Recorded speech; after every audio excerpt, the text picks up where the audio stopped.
Can you build an archway so transcendent that it single-handedly restores faith in a million-year tradition of human creativity in the midst of an AI-dominated gig economy? Let's find out!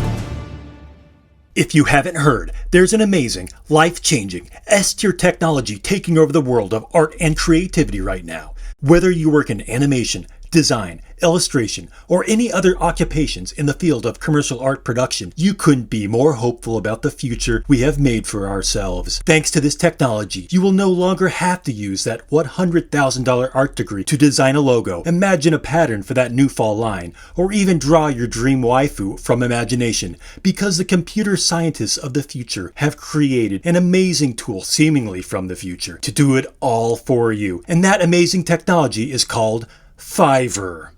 I, of course, am joking. Why would you hire anyone to do digital work anymore when we have AI? Society is currently hurtling towards a more perfect universe aboard a social media rocket ship fueled by a steady stream of low-cost, low-effort AI content unsustainably regenerated by an army of creators whose sole purpose is to confuse your grandma into being catfished by Brad Pitt. But as many of you don't know, I have spent the last 2 decades building the framework for this content overload as an animator, creating some work that you may, but probably have not seen. I started my journey into career antiquation as a child, making animations using an ancient program called HyperCard, an application that predates the World Wide Web, so that should give you some insight into how ancient I am. I've been through some slow times and some good ones, but recently I've started seeing the writing on the walls, and the writing says,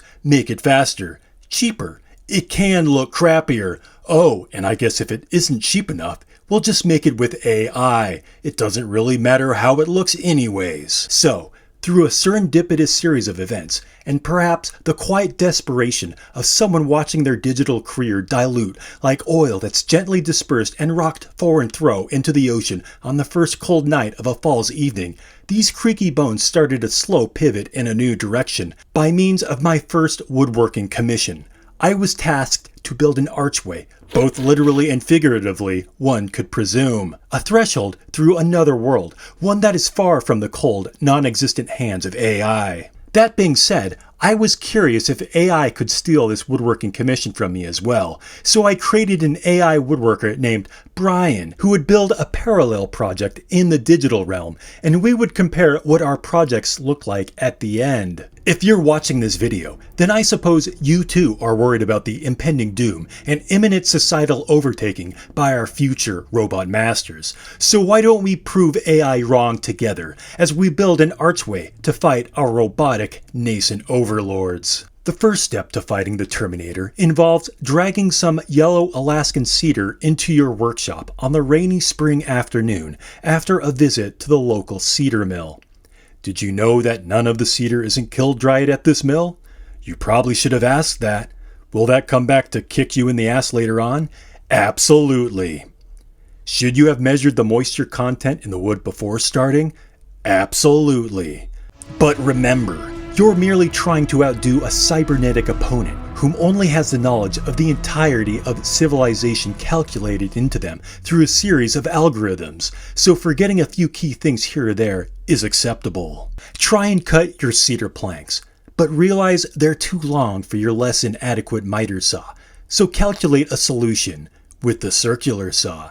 This probability of preciseness has gone down by a mere 5%, which is a risk assessment you're willing to take. You acquire more and more pieces, hopefully of the right size and width. You decided not to draw out plans for this one, at least on the computer, as you don't trust the Terminator not to steal your idea and make it better. You cut the boards in a bird's mouth style design, but with a circular saw. Is this the best way to do it? Absolutely not, and you will pay dearly for your naivete. Placing the boards together gives the appearance that everything is going well. Sure, it wasn't cut with the precision of a table saw, but that couldn't possibly matter when it comes to a glue-up, could it?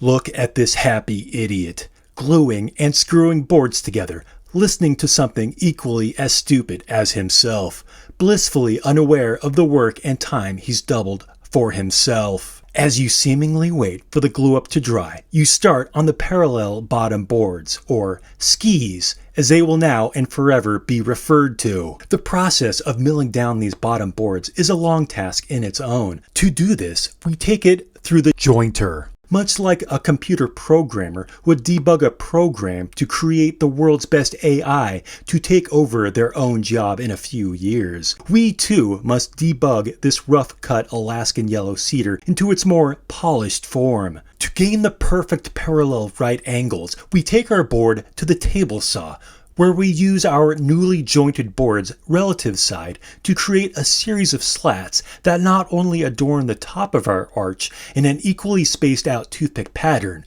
but to cut the skis into a more perfect form as well. As we all know, and certainly Skynet does, the last step of making a board square is to take it through the planer. Through the miracle of filmmaking, the boards are supposedly dry within a few minutes, and you take out the screws, certain that this moist wood would adhere like it could and should, but in fact did not. Damn. Through a mixture of moistness and the seams not being tight enough due to said off angle and uneven joinery, your adhesion has been a complete failure, and it's time to rethink things and go back to square one. This time, you will do it right though. No more stupid looking bird's mouth style cuts. You're serious. You're making real straight cuts straight to the table saw. It's a gamble, not knowing if the angles will meet up as they should, and if they're willing to be enough material by the time you get to the end of all this madness. But I guess this is the leap of faith that we all must make when it comes to making an archway, as everyone does at least once in their life. A strong penciling is in order to allow the plan to commence. Since the wood is still moist, you read that the right glue to use is a polyurethane style glue, which actually uses the moistness to bond, the adverse of regular wood glue. Wow, who knew? You place the pieces back tighter, not just your life, but the wood itself. You use clamps to keep these pieces together, confident in the face of adversity that you now have more knowledge than before in this very specific use case. Sure, you wasted a whole lot of time doing the wrong thing before, but there's always time to pick up the pieces and try again. And I'm only speaking in terms of making an archway. Any other inference is simply that. Your pieces have supposedly dried once more, and this time it actually worked. You are relieved and can finally move on to all of the other things you have to do, whether you like it or not.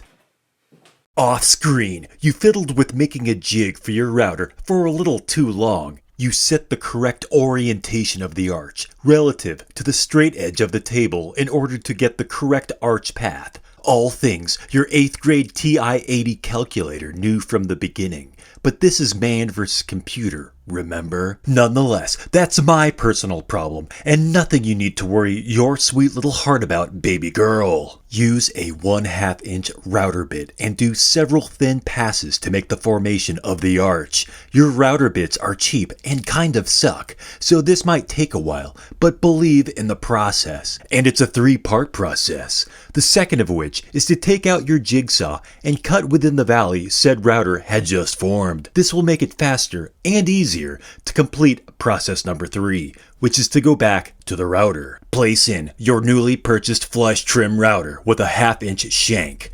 You didn't cheap out this time. You bought something that will make your woodworking life just a little bit easier, if not your personal life a little bit poorer. The next step in the 10,000 step process is to cut the archway sides as to sit squarely on the skis. Add a little extra pizzazz in the form of a 1/4 inch roundover bit on everything you do, because life is all about adding an extra bit of pizzazz. At least, that's what a French man told me at a small cafe situated in the quaintest square overlooking the Champs-Élysées. Have I mentioned I've been to France before? After routing comes sanding. Some say it's the most boring part of woodworking, but I would unironically say that it is also the worst part of woodworking. So, we are in agreement. These skis will get a small chamfer as to make them more ski-like, for that one day you can hopefully ride this archway down the mountain to escape the robot Yeti of the future. That's right, AI has taken over Alpental. Oh, hey there. If you like this content and want to see more of it, why don't you press that like button and maybe even subscribe to the channel? I'll give you a second to do that. Thanks. More round over routing, and then some pre-drilled screw holes to accommodate the adhering of arch to ski. The skis and arch are squared up. Did this take an exorbitant amount of time? More time than it should? Kind of. But that's none of your concern right now. Is it, une petite fille? That's how they say baby girl in French. The next step is to place the cross braces to really tie the room together, just like a certain rug might do. These cross pieces will mimic the skis with their design, making them mini skis.